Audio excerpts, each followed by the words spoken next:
Okay, well, we're locked into preparing for Northwestern. Yesterday was a big recovery day for some, and at the same time a day to get better and spend time improving our skills, especially on some of the guys that don't get to play a lot, and then really diving into the film. And the players have shown great resolve all year long on going on to the next thing, preparing for the next game, and proud of the way they've done that. They don't get ahead of themselves. We don't stay in the past too long, and they don't jump into the future. I mean, they do a really good job of coming in here every day and maxing it out. You know, whether it's recovery and then guys just shoot, or whether it's guys really getting better at the skill things that have to be done. Today will be more of a full practice before we leave. As far as Northwestern, it was coming all year. I don't think there's any question. This league, it's hard to get any traction, and they've certainly gotten some, but it's been coming because they've been so close in so many games. You go back to the Maryland game where they were up 18 in that game on the road and lose really with a second to go. They've been in so many games, came down to one or two possessions, and they're extremely well coached with Chris Collins. There's no doubt. He's got a tremendous staff led by Brian James, who's a tremendous coach. And so they're developing their players, and the younger guys are getting a lot better. The older guys are improving, and they're playing with great confidence. Numbers-wise, in the last three games, they're shooting over 44% from three, which is a big jump from where they were at. They've cut down the opponent's trips to the foul line. Their field goal percentage defense, three-point and regular, is much better. And they're playing with great confidence. They're shooting the ball, really, when you look at it, as well as anybody. And they've always had the shooters and the ability to space, because what they have that a lot of teams don't have is they have a five-man that they can go to, but they can also play through him. And that's when you have that in this league, you're unique. And just look at Wisconsin and the way that they play with Frank Kaminsky. And Alex Ola can do a lot of different things. He can set the offense from the top. He can get it in dribble handoffs. He can shoot from three. Certainly he can score at the post. They can play through him in the low post. And he maneuvers the defense in the middle of the zone. So they're going to be a extremely tough challenge. They always were going to be. And so that's Northwestern is very hard to play. And they're extremely hard to play in their building. And it's going to be that much harder because they're playing with all this confidence that they have right now. So our guys have got to continue to have that resolve. They've got to continue to go in and understand what we need to take away, what we need to try to get. And it comes back to our defensive rebounding, our transition defense, taking care of the ball to a pretty good degree in trying to get the pace of the game going the right way, but at the same time, being aggressive in our attack. I don't think our guys are going to get squeamish at that. I mean, that just the potential for more open jump shots is there. So the key for us is to get good movement. And there's different places that we feel we can attack in that zone, but the bottom line is the ball's got to move no matter what it is. And their zone is if they play it, it's more of a 2-3, and for the most part, looks like it's based on the Syracuse zone. And the way Michigan is playing their zone right now, we expect to see trapping. We expect to see trapping on the baseline, and our job is just to keep making sure that we're moving the ball the best way possible. I guess you talked a little bit about this, but with the improvement with the three-game winning streak, are they doing things better now? A lot of different things, or are they maybe just getting over the hump a little bit more with some of the things? Probably everything. I think that the stats, or the shooting stats, are glaring. The shots that they're making and the field goal percentage defense that they have, and the fact that they're not putting people at the foul line. And I think that's a big part of it. And so they haven't been losing games because of free throw attempts. So I've read all the comments that Chris made, where they made the changes after the Michigan State game. Michigan State was very aggressive with them, very physical, and they made some changes after that and have gone primarily to. But I mean, we get ready for everything. I mean, we could see different defenses. We could see man-to-man. I don't think it's anything that we look at and say, well, they'll just play us this one way. But our bottom line is more understanding their personnel and doing what we have to do to keep moving the ball. They've got very good personnel. Brian McIntosh is playing outstanding, and there's no doubt about it. We've always liked Brian. I mean, he's an excellent player, and Trey Dempsey is playing right now with the speed and accuracy and taking the initiative as good as any guard in the league.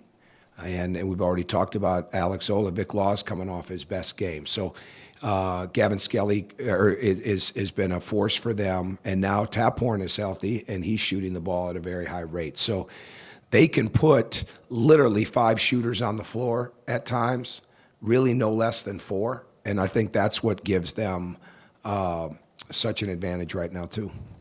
Oh, I think I modified it quite a bit during the coaching career. No question about that. But every team's different. And last week, we needed to get back to getting up and down the court a little bit. And I think there's a balancing act. And you got to really, you can't get too far ahead of yourself as a coach either. You can have a plan for that week or for the next couple of days, but you've got to be able to adjust it. And we needed to get back up and down and shorten the shot clock type of things, bring the speed full court back to us a little bit. After the Purdue game, we did that, but again, we weren't on the court very long. So I think there's different times when we're working on the court in any type of 1-on-1 to 5-on-5 situation. It's going to be live, it's going to be intense, it's going to be fast. But there's also times to be in a walkthrough mode, especially defensively.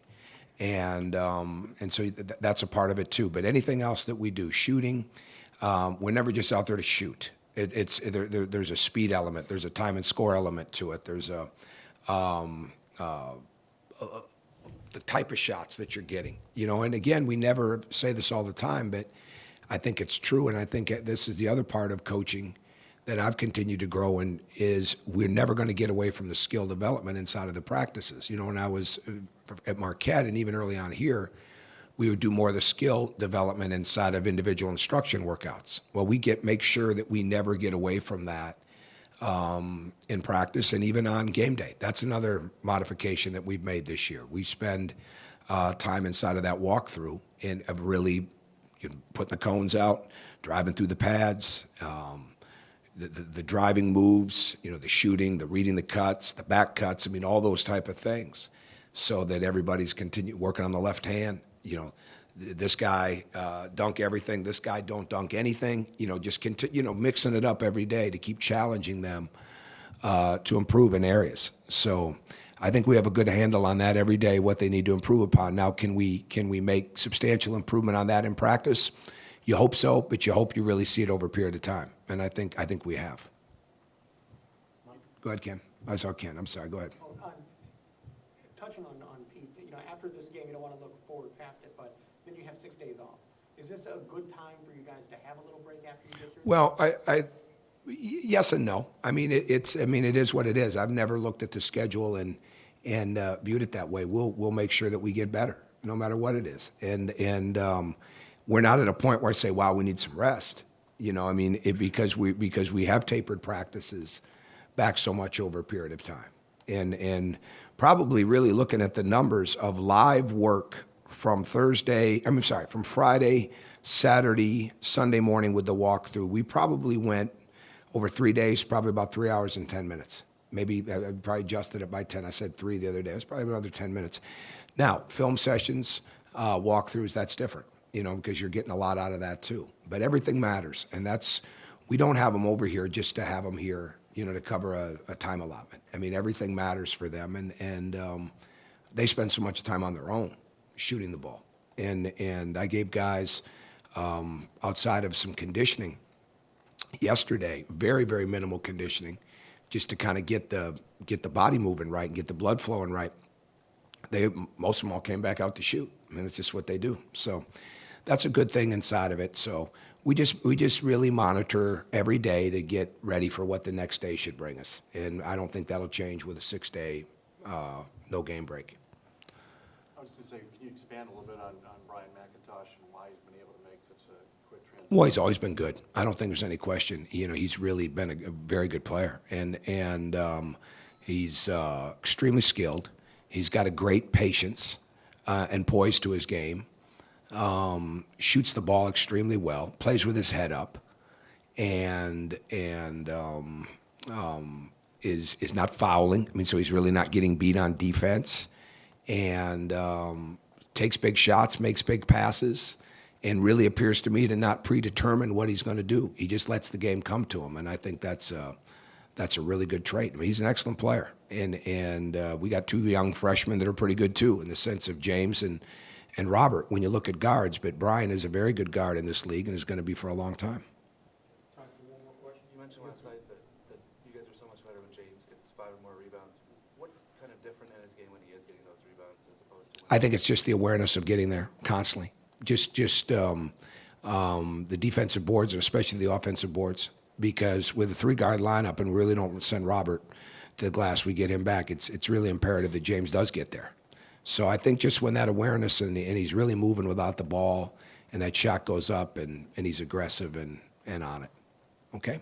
All right, thanks. Can I just ask real quick Good. about college? And Oh, injuries to it? yeah. There's no update other than it's just, he's got a bone bruise in his lower leg, and I should have brought that up right away. I'm sorry, but he's got a bone bruise in his lower leg. It's not his knee, and certainly could have been a lot worse. So we're fortunate there, but as far as for his status, that's uncertain. Okay.